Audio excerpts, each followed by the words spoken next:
எல்லோருக்கும் வணக்கம். ஸ்ரீகுகன் சமையலுக்கு உங்களை நான் அன்புடன் வரவேற்கிறேன். வாழ்க வளமுடன். இன்றைக்கி நம்ம என்ன பார்க்க போகிறோன்னு பார்த்திங்கன்னா, கொள்ளு பருப்பு வேக வச்ச தண்ணியில் எப்படி சூப்பராக கொள்ளு பருப்பு ரசம் செய்யலாம் அப்படிங்கிறது தான் பார்க்க போகிறோம். வாங்க நம்ம இப்போ வீடியோக்குள்ளே போகலாம்.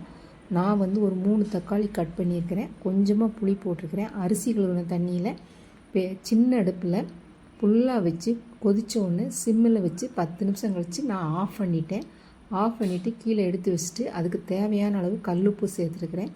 அதுக்கப்புறம் பார்த்திங்கன்னா மிளகு, சீரகம், வெள்ளைப்பூண்டு கொட்டி வச்சுருக்கிறேன்.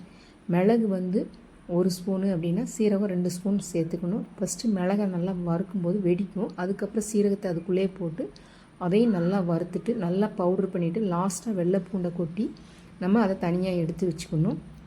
அதுக்கப்புறம் பார்த்திங்கன்னா இந்த தக்காளியும் புளியும் நம்ம வேக வச்சோம் பார்த்திங்களா, அதை நல்லா நீங்கள் கரைச்சிட்டு அந்த தக்காளி கொதுக்கெல்லாம் நம்ம தூர போட்டுடலாம். புளிப்பு ஓரளவுக்கு அதிகமாகவே வச்சுக்கோங்க. ஏன் அப்படின்னு பார்த்திங்கன்னா, நம்ம இனிமேல் தான் கொள்ளு பருப்பில் உள்ள தண்ணி இதில் சேர்க்க போகிறோம்.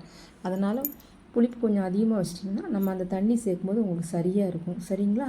அதுக்கப்புறம் என்ன பண்ணுறோம் அப்படின்னு பார்த்திங்கன்னா, நான் இந்த குக்கரில் 100 கிராம் கொள்ளு பருப்பு சேர்த்துருக்குறேன். இதுக்கு நான் 1/2 லிட்டர் தண்ணி சேர்த்துருக்குறேன். ரசத்துக்கு தேவை அப்படிங்கிறதுனால நான் 1/2 லிட்டர் தண்ணி சேர்த்துருக்குறேன். இல்லைன்னா 1/4 லிட்டர் நமக்கு போதுமானது.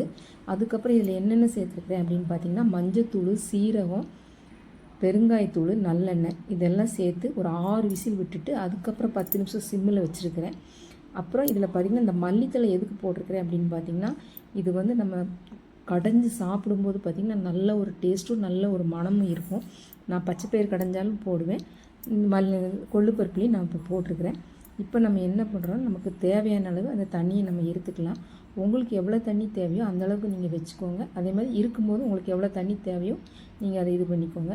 அதுக்கப்புறம் நம்ம என்ன பண்ணுறோம் அப்படின்னா, இதை நல்லா கலக்கிட்டு உப்பு கரெக்டாக இருக்குதா, புளிப்பு கரெக்டாக இருக்குதான்னு பாருங்கள். உப்பு கம்மியாக தான் நீங்கள் போட்டுக்கலாம். அதே மாதிரி புளிப்பு அதிகமாக இருக்குது அப்படின்னாலும் நீங்கள் கொஞ்சம் தண்ணி சேர்த்துக்கலாம். ஏன்னா அப்போ நமக்கு சாப்பிடும்போது சரியாக இருக்கும் அப்படிங்கிறதுனால. அதுக்கப்புறம் என்ன பண்ணுறோம் அப்படின்னு பார்த்திங்கன்னா, கொஞ்சமாக மஞ்சத்தூள் சேர்த்துக்கலாம். அவ்வளோதான். ரசத்துக்கான எல்லா பொருளும் நம்ம இப்போ சேர்த்துட்டோம். இப்போ நம்ம தாளிச்சிக்கலாம். ஃபஸ்ட்டு தாளிக்கும் போது எண்ணெய் ஊற்றிட்டு ஃபஸ்ட்டு வெந்தயம் போட்டுட்டு அதுக்கடுத்து கடுகு பருப்பு போட்டுட்டு 3ஆவதாக நம்ம கொஞ்சமாக சீரகம் சேர்த்துக்கிறோம். அதுக்கப்புறம் பார்த்திங்கன்னா வெங்காயம், பச்சை மிளகா, கருவேப்பிலை போட்டுக்கிறோம். இது பச்சை மிளகா உங்களோட பிரியம்தான். நீங்கள் வரமிளகா வேணாலும் போட்டுக்கலாம், பச்சை மிளகா வேணாலும் போட்டுக்கலாம். நான் சின்ன வெங்காயம் தான் நறுக்கி போட்டிருக்கிறேன். அது நீங்கள் சின்ன வெங்காயம் போடுங்க. அப்போ தான் உங்களுக்கு நல்ல ஒரு டேஸ்ட் கிடைக்கும் ரசம். அதுக்கப்புறம் பார்த்திங்கன்னா நம்ம தேவையான அளவு பெருங்காயத்தூள் இதில் சேர்த்துக்கலாம். சேர்த்துட்டு அப்படி ஒரு 2 நிமிஷம் அப்படி லைட்டாக சிம்மிலே வச்சு நல்லா வதக்குங்க. அதுக்கப்புறம் பார்த்திங்கன்னா நம்ம கரைச்சி வச்சுருக்கிற ரசத்தை எடுத்து கொஞ்சம் கொஞ்சமாக ஊற்றி ஃபுல்லாக ஊற்றிடலாம். ஃபுல்லாக ஊற்றிட்டு அதுக்கப்புறம் நம்ம என்ன பண்ணுறோம் அப்படின்னு பார்த்திங்கன்னா, நம்ம அடுப்பை சிம்மிலே வச்சிடலாம். சிம்மில் வச்சுட்டு அதை நுரப்புங்கிற வரைக்கும் வைக்கலாம். இந்த ரசம் பார்த்திங்கன்னா ரொம்ப டேஸ்ட்டாகவும் இருக்கும். அதே மாதிரி உடம்புக்கு உங்களுக்கு ரொம்ப ஆரோக்கியமும் கூட.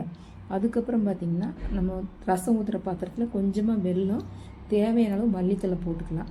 அதுக்கப்புறம் பார்த்திங்கன்னா ரசம் நுரம் வந்துருச்சு அப்படின்னா அதுக்கடுத்து நம்ம என்ன பண்ணலான்னா, நம்ம அடுப்பை ஆஃப் பண்ணிவிட்டு அதுக்கப்புறம் ரசத்தை பாத்திரத்தில் நம்ம ஊற்றிடலாம். இப்போ நமக்கு சூப்பரான கொள்ளு ரசம் ரெடி ஆயிடுச்சு.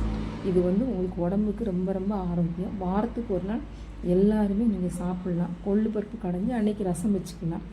அதே மாதிரி நீங்களும் இதை ஒரு நாள் செஞ்சு பாருங்கள். சூப்பராக இருக்கும். என் வீடியோ பார்க்குற எல்லாருக்கும் ரொம்ப நன்றி. வணக்கம்.